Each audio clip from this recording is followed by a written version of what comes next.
Well, I'm delighted to say I'm joined now by Thomas Hand and by his daughter, Emily. So, Thomas, it's fantastic to see you both. It's great to see you because I guess because I'm a father, I have a 12-year-old girl myself. I'm Irish. And so your story of so many stories in this awful war resonated with me very personally. And I can't tell you how thrilled I was when you were reunited with Emily. And let me start just by asking you about that moment for you. What was it like for you to finally, after everything you'd been through, thinking she was dead, then hearing she might be alive, then hearing she was being released, the moment that we all watched on video when she ran towards you, what were you thinking? It was unbelievable. It was a miracle. When we were waiting, they were supposed to have released her much earlier than that during the day, according to our agreements. But we waited a long time. And during that time, of course, I'm thinking something's gone wrong, something's going to go wrong, either on the Hamas side or on our own government side, the Israeli government side. You know, you just, until I saw the colour of her eyes, I couldn't hope. I had to keep my feelings and emotions down. I can see her sitting there. She doesn't speak much English. You brought her up speaking Hebrew. But she wanted to sit in on this interview with you, which I guess may be an indication just generally of not wanting to leave your side very much. How has she been doing, Emily, since she got back? To be very honest, she's doing incredibly well. Kids are just amazingly resilient. Her speech is almost back at full volume. She's eating like a horse. She sleeps well. Not too many nightmares. Not too many nightmares. The occasional one, but sometimes I just watch her in the night, and when I see her crunching up her face, I wake her up, break the nightmare. And how are you doing, Thomas? Because you've been through so much in the last 100 days. Your peaceful life was suddenly just thrown to pieces in so many ways, and I'll come to some of the other ways that people may not even realise. But how are you doing?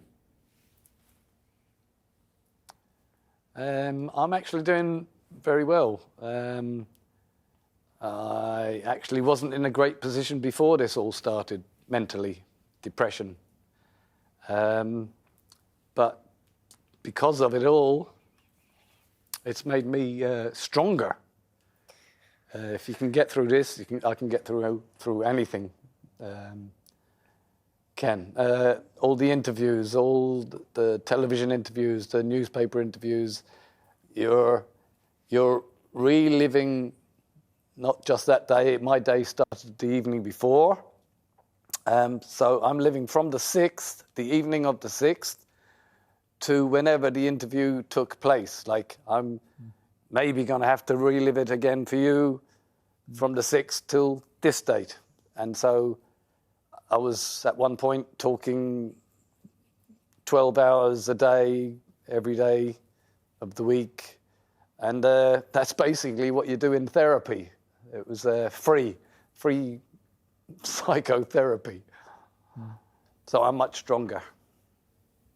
I'm so glad to hear that, and how fascinating that I guess it jolted your life in a way that changed everything. And I'm very glad for you that it seems to have had a positive impact after all the horror. Let me take you then back to October the 6th. What was your life like at that moment? I know that very sadly, your wife had died of cancer, Emily's mother, and you've been bringing her up.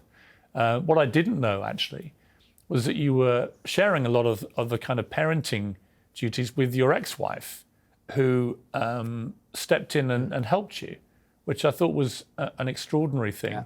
She tragically was killed on October the 7th, but we'll come to that. But on October the 6th, how would you describe your life? I've said it before, but I came to Israel when I was 32 in 1992. From the moment I woke up in the morning, there was sunshine. You know, you come from England and everything is grey and horrible. Started meeting the people of the kibbutz. They're all just lovely, honest people. And then when I found out that they were socialist and it was socialism at work and actually working, I was blown away, because I've been a socialist practically all my life. So I thought, yeah, this is great. And then I met Narkis, and yeah, she was just gorgeous, calm, patient. I thought, yeah, I like this. I'm going to stay.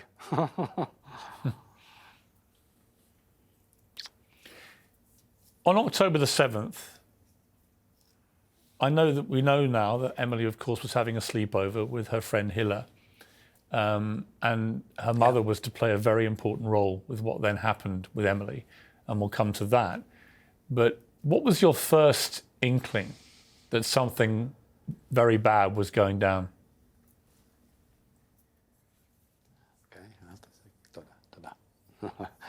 Okay, right. Yeah, it was instinct. It was there was no way to work out something like that was happening. It was a feeling of dread, something not right on that day. Since we pulled out of Gaza in 2005, we've been peppered, hammered with Qassam rockets from Gaza all the time. And we're used to that. We just get the siren. It's Sever Adom. It comes over the whole intercom connections, even on your phone. Sever Adom. Sever Adom means red color. So wherever you are, you look for the nearest bomb shelter and get there pretty swiftly. We have in Kibbutz Be'eri, we have 11 seconds, which isn't a long time, but you don't panic. And at first you panicked, you ran like the clappers, but as the years go by, you just drop everything in a second. There's no panic, you just swiftly get there. 11 seconds is quite a long time. And when was the moment you realized this was not just a regular situation, that this was something completely horrific? Right. Yeah, well, after the bombing stopped, the missiles stopped, I was already in my safe room, the bomb shelter, and I had the door open. We don't normally close it, and I could hear shooting, automatic rifles, gunfire, machine guns, still hearing bombs, booms going off. I think they were, looking back, they were RPGs.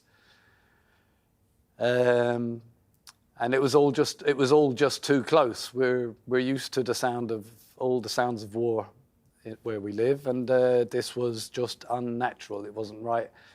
And it was getting closer very rapidly every minute. Obviously, you weren't with Emily. Did you try and get hold of her? Did you know what was happening? When the penny started to drop what the hell was going on, the first thing was I rang my ex-wife, Narkis, made sure she was in the bomb shelter. Of course, she was in the bomb shelter, but I told her close your door. Most of us don't ever close the door. There's no need. They weren't built for this type of incursion. Anyway, so I told her, close your door and push the handle locked as far as you can and hold on to it for dear life as hard and as long as you can. I told Narkis to ring Raya, the mother of the friend that she was staying at. The same instructions, give it to Raya. Raya's hearing's not so great. Her hearings was damaged when she was born. And I wanted this information to be relayed perfectly to her. I didn't want any mistakes. The full horror of what is actually unfurling took quite a while to be understood by people, the kind of medieval barbarism that was going on. But what was the moment, Thomas, for you that you realised that Emily was gone?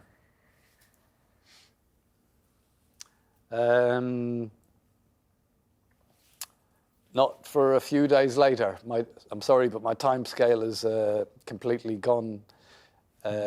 These last 3 months seem like a year already, so I have no time reference anymore. But within a week, I was informed that she'd been found dead in the kibbutz. And there was an extraordinary interview that you gave to Clarissa Ward at CNN. I know Clarissa, I used to work with her. And I want to just play a little clip from that. This was when you believed that Emily had been killed. They just said, we found Emily. She's dead. And I went, yes! That was the best possibly that I was hoping for. She was either dead or in Gaza. And if you know anything about what they do to people in Gaza, that is worse than death. So death was a blessing, an absolute blessing. That was such an agonizing interview to watch, Thomas. Can you remember your feelings at that point when you really did think you'd lost her? I completely understood what you were saying, but can you remember how you felt? Yeah, absolutely relieved, because in a way it was very prophetic. And I'm sure half the people, well, 90% of the people in the world would not realize what I was saying, how bad the Hamas can treat their hostages. And yes, death was much better than anything that they were going to do to her. She was at peace, she was at rest. I could be resting, I could be at peace, I could just do the natural process of grieving instead of what 139 hostages are held still there. So all the families and all the friends are going through that now. Thankfully, I didn't have to go through that. I went through it for almost 2 months, but they're still there. 100 days, 101 days now. And you know, Thomas, even as I'm speaking to you, I've just been sent a note that 2 more hostages have now been confirmed to have been killed. That's just been breaking news as I'm talking to you, which just goes to show that the horror of people who've now had to wait 100 days and then to get news like that, it's unimaginable to me what everyone in that position must be going through. Yeah, it's an absolute nightmare. Sorry, but do you have their names at all? Yes, I do. I've just been sent it now. Hamas has released a video appearing to show bodies of 2 hostages, Yossi Sharabi and Itai Svirsky, who appeared alive in a video. Yeah. It was. They were in a video released by the group yesterday.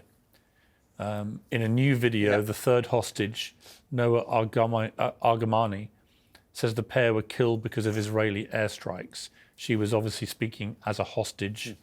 Hamas has produced no evidence for that claim. But this follows that video they released yesterday. So Noah is gone? It seems that Noah's alive and was making the video announcement that the other two had died at the hands of an Israeli airstrike. Right. Yeah.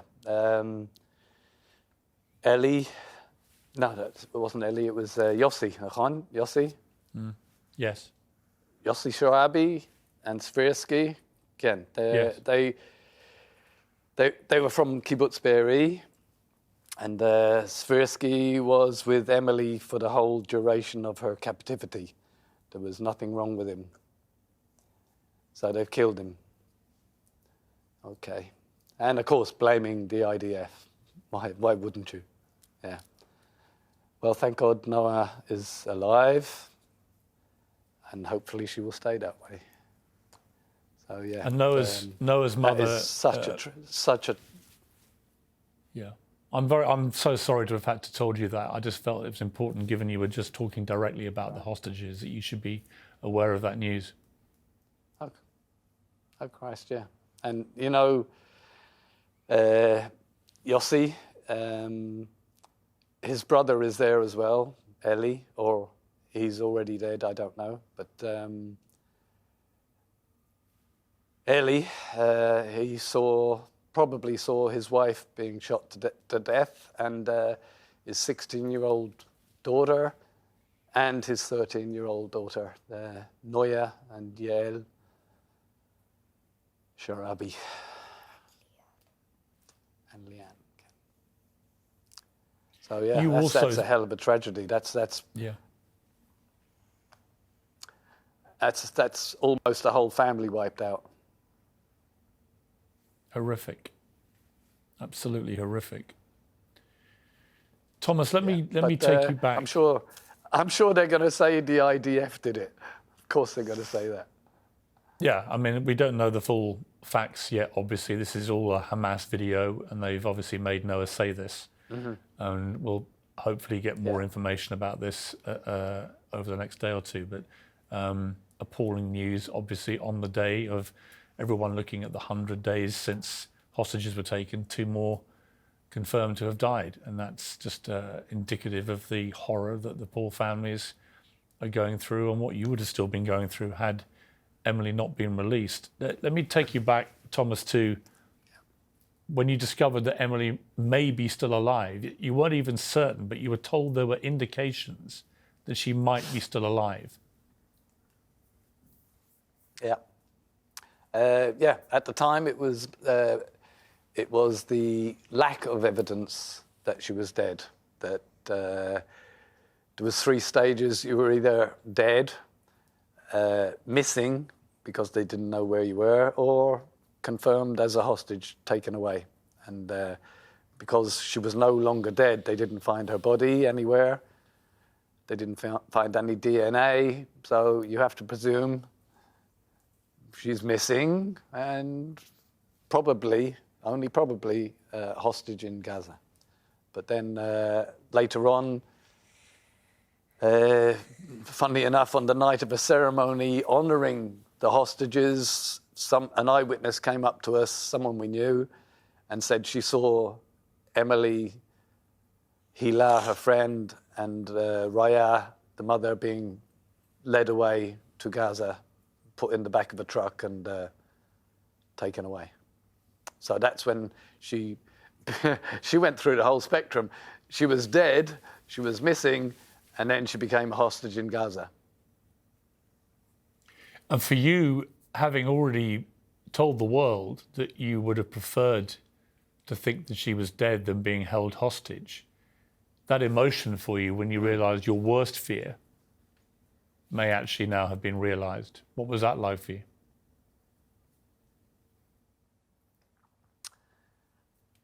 That was like being punched in the stomach by Mike Tyson. No, take his name out. That was like being punched in the stomach by a professional boxer. Your heart sank, your mind went into overload of what's going to happen to her. That that was the worst moment out of it all. The worst. Just falling into that bottomless pit of despair, Ken. That was awful. And the greatest moment for you, by contrast, must have been the moment that you were told that she was going to be released. How did you hear that? Yeah, it was sort of funny in a way. Okay, we're all everyone from Be'eri, more or less everyone from Be'eri, is in the Hotel David in the Dead Sea. That's our base. The majority of us are there. And the hotel has been absolutely fantastic. They've welcomed us with open arms. They've let our dogs and animals into the hotel. We're ruining it, basically, but they don't care. They've welcomed us, and Kol hakavod lehem. Can you imagine a 5-star hotel with dogs running around? It's bizarre when you see it. Anyway, Kol hakavod. Well done to them.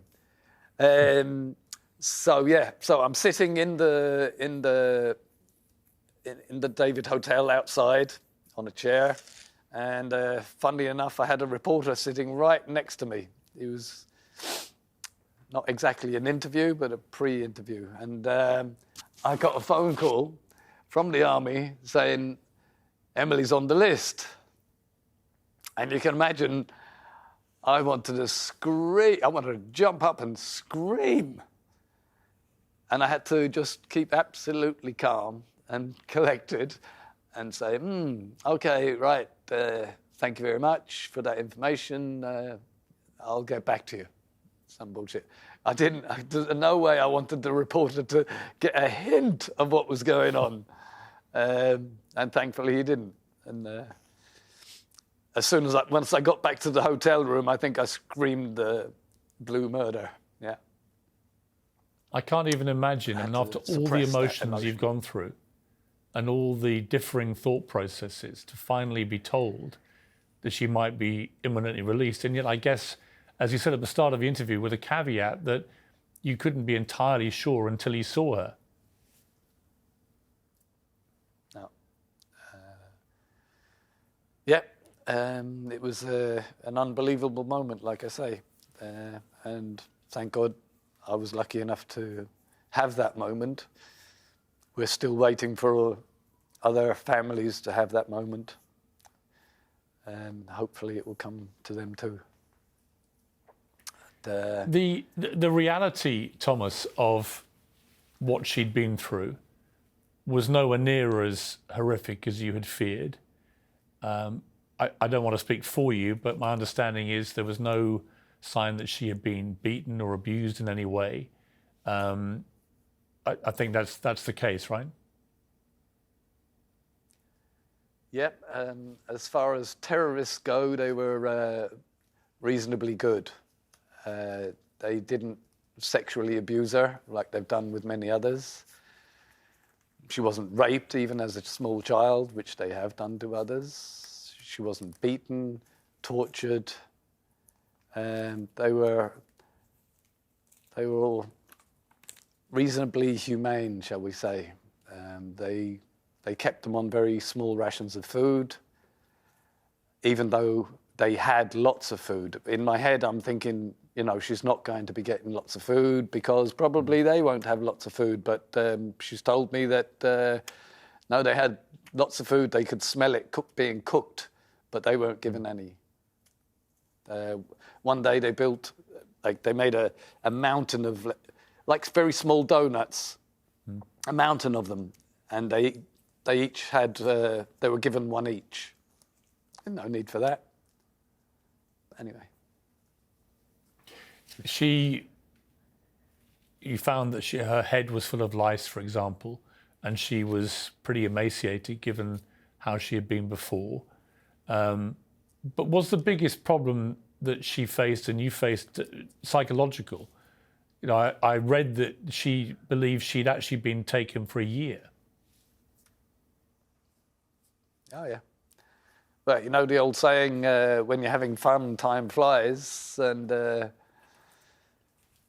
I guess her 2 months felt like a year. She wasn't enjoying it very much. Yeah.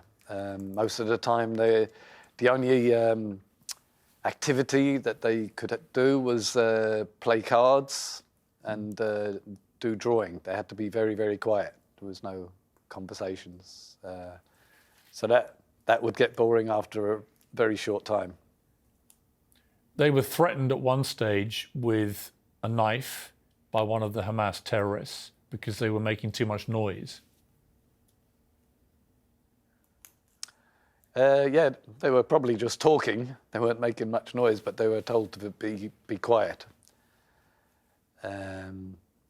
Yeah, be quiet, or we'll kill you with this knife, is what she said to me. How do you say be quiet? How do you say تيه بشكت بالعربي? Uskut. Uskut. She's learned Arabic while she was away, so that's always a good thing, isn't it? That's amazing. Amazing. Kids, I mean, like you say, I've got 4 kids. They're incredibly resilient children, even in the face of such extraordinary adversity. I believe that Emily was moved around with the other hostages that she was with, including her friend Hila and, of course, Raya, Hila's mother, and that they were, at one stage, a bomb landed very, very close to where they were, shattering windows, sending fragments of glass all over the sofa where they were. A very narrow escape by the sound of it. Yep. They were all very lucky, of course. Again, after let's say at least a month of running from the north towards the south, running as far away from the IDF as possible, they were finally able to settle down, sleep on something soft instead of the hard ground. And I don't know at what point in time it happened, but a bomb fell close by, and the windows shattered. And unfortunately, after that as well, because the window was shattered and it was cold at the time, not as cold as it is now, but they put blankets up to stop the cold from coming in, and of course that diminished a lot of their light. So she came back very, very white. The lady that I think you feel you owe a great deal of debt to is Rhea Rotem, who effectively acted like Emily's mum, as she was with her own daughter who was with her. They'd all been together, of course, for that sleepover. Rhea was not released at the same time as the girls, which was another cruelty by Hamas, but it did eventually come out several days later. Have you been able to, I'm sure you have, but have you been able to reflect to her how much you appreciate what she did for your daughter in that horrendous captivity? Yeah, we've met a few times. She's in a different place from the Dead Sea to me, and but we've met a few times where she's living, and in Tel Aviv. Sometimes she gets a break at the weekend, and she can come up to Tel Aviv and have a little bit of fun. There were other tragedies for you. Your ex-wife, Narkis, was killed on October the 7th and was the mother of your 2 other children. And you had to explain that, I guess, to Emily when she came back. She'd acted like another mother to her. That must have been an incredibly difficult thing to do. Yeah. When she was released, and after all the hugs and celebrations together, we were put in a transport convoy coming back to the hospital to get her treated for whatever injuries she might have and check her physically all over and mentally. Anyway, so I said to her, Aidan and Natalie, my two oldest kids, and her grandmother Mariana are waiting in the hospital with our other dog Schnitzel. They're going to meet you when we get there. And she's very smart. She immediately went, "What about Narkis?" So I was shocked. I wasn't ready for that. So I said, "We don't know about Narkis yet. Just anything to keep her away, because I wanted to get back to the hospital and speak to the psychiatrist first to ask, what am I supposed to do? What should I say?"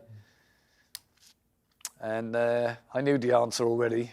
I've been there with her actual mother. The best thing you can do is tell them the truth. As hard and painful as is to do for you and for them, that's what you've got to do.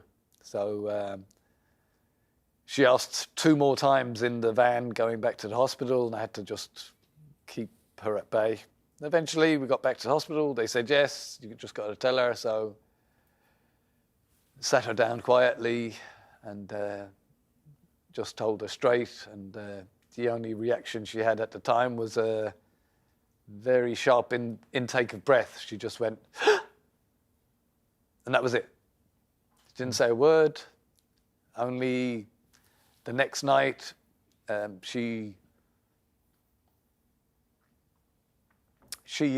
sobbed herself to sleep, but under the blankets on the bed, like under the duvet on the bed. Obviously, the first thing you want to do is comfort your child.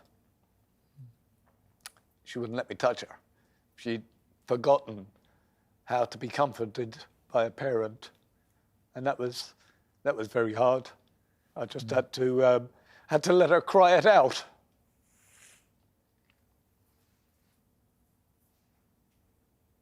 It's incredibly touching, Thomas, to watch the way Emily has been interacting with you throughout this interview, and not least just then when she wiped away your tears. She's an extraordinary young girl, isn't she? She's tougher than all of us. She really is tougher than all of us. I'm not bad. I'm very emotional, as right the way through it. I've always been emotional. I'm sorry about that, but that's me. But she's as tough as nails. God love her. You also lost one of your best friends, Leanne, on October the 7th as well. Yeah, that's Yossi Sharabi's sister-in-law. Yeah, so if you count them all up, it's Yael, 13, Yael Sharabi. Noya Sharabi, 16. Leanne, to be honest, I don't know her age, 50.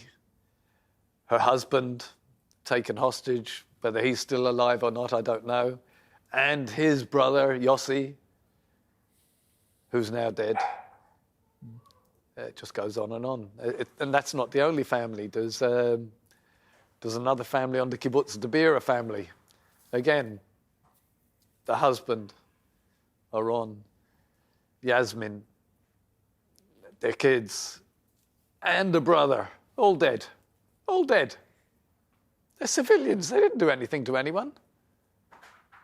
They just happened to be there in the crosshairs of the day. Absolutely horrendous.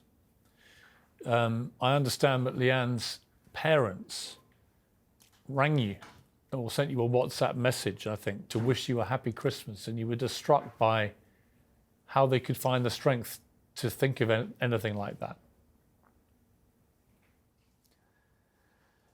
Yeah, it's Christmas, our best holiday.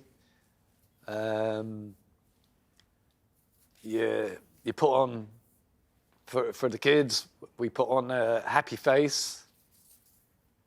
Tried to make the most of it. I went back to Kibbutz Be'eri, to get my Christmas tree and decorations. I could have gone out and bought my own, new ones, but no, I wanted my ones from the kibbutz. So me and my son Aidan went back to the kibbutz, loaded up the car, brought it back, and prepared for Christmas Day. And I'm pretty sure it was on Christmas Day. Jill and Pete sent a WhatsApp. I know them very, very well. Wishing me and our family a happy Christmas.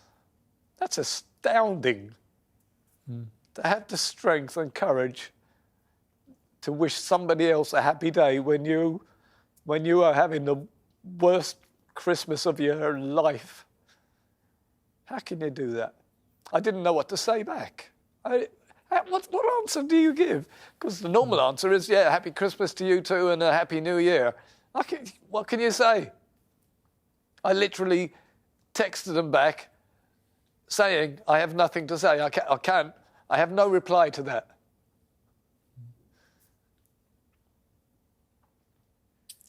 It's quite extraordinary that they would find the strength to do that.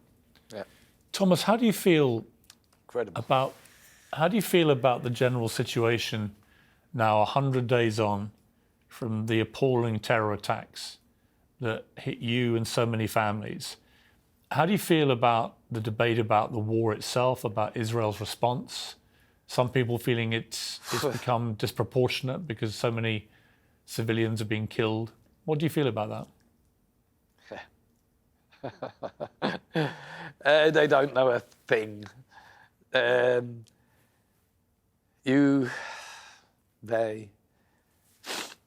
We're living it, okay?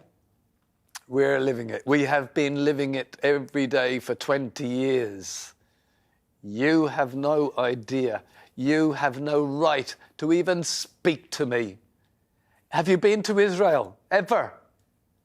Any one of you saying it's disproportionate? Has any one of you come to see apartheid in this country? It doesn't exist, you idiots. It doesn't exist. Look at all the road signs. Come and look at all the road signs. It's in Hebrew. It's in Arabic and it's in English. All the buses with the electronic writing have Hebrew, Arabic and English. Do you honestly think the country would go to that much trouble having all the road signs in all three languages? It wouldn't. If we were apartheid, you wouldn't do that. You wouldn't waste your money, for crying out loud. Come to any hospital in this country, come to any school in this country, come to any city in this country. You'll find Arabs, women, female Arabs, professors in hospitals, everywhere, doctors. You're talking out of your bottoms. You have no idea. You have no idea. And you're all chanting from the river to the sea. You don't know what river. You don't know your history. You don't know your geography. Because they're saying from the river to the sea. Well, if you had any idea of geography, you could work out where this little country is and go, oh, it's the Mediterranean Sea. But they don't know that. Educated Harvard students, university students, I'm sorry, you can cut out the Harvard bit. Educated university students, and they don't even know what river or what sea borders Israel. Yeah, they're probably very educated in their specific subject, but don't know anything else around it. There are people, Thomas, who believe that the stories from October the 7th have been exaggerated, that much of it didn't happen. You know so many people directly impacted by what did happen that day. It was in your home. Yeah. What do you say to people who want to deny what happened? Sorry, could you go again on that one? There are some people many people actually, who want to try and downplay what happened on October the 7th, who think the stories have been exaggerated, that women weren't raped, that people weren't beheaded, that, everything has been exaggerated. What do you say to them?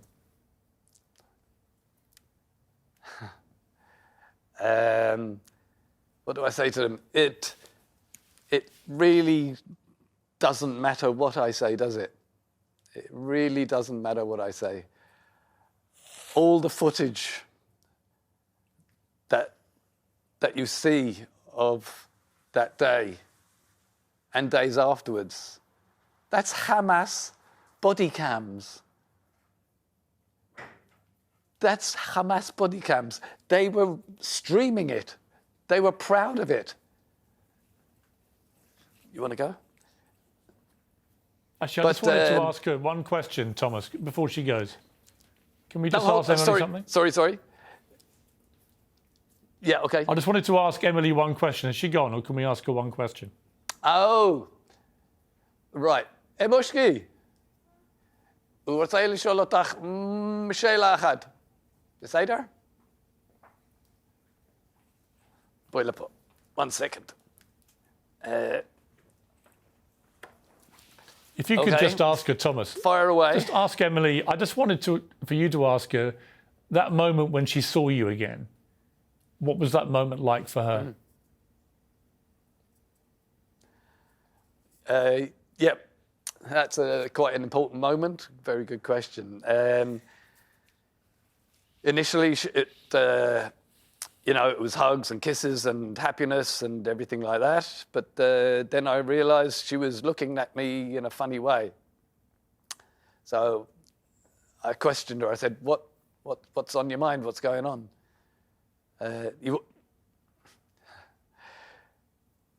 She had actually presumed that I was either killed or being held hostage, and she kept looking at me to make sure it was me. Because that's what she saw on that day. On the 7th, it was midday. She saw dead bodies on her way out to Gaza and other people being taken hostage and put in the back of the truck. So she presumed that's what happened to everyone on the kibbutz. And that thought had not occurred to me whatsoever. So what's your actual question? Because that would be too if you could just ask, if you could ask Emily, if you could just ask her, how did she feel when she saw you and realised you were alive and you were there for her? אמוש, שפגשנו פעם הראשון, איך הרגשת? מה היה בלב ובראש? Happy. She says happy. You know what? That's all she needed to say. And it's been... and she smiled.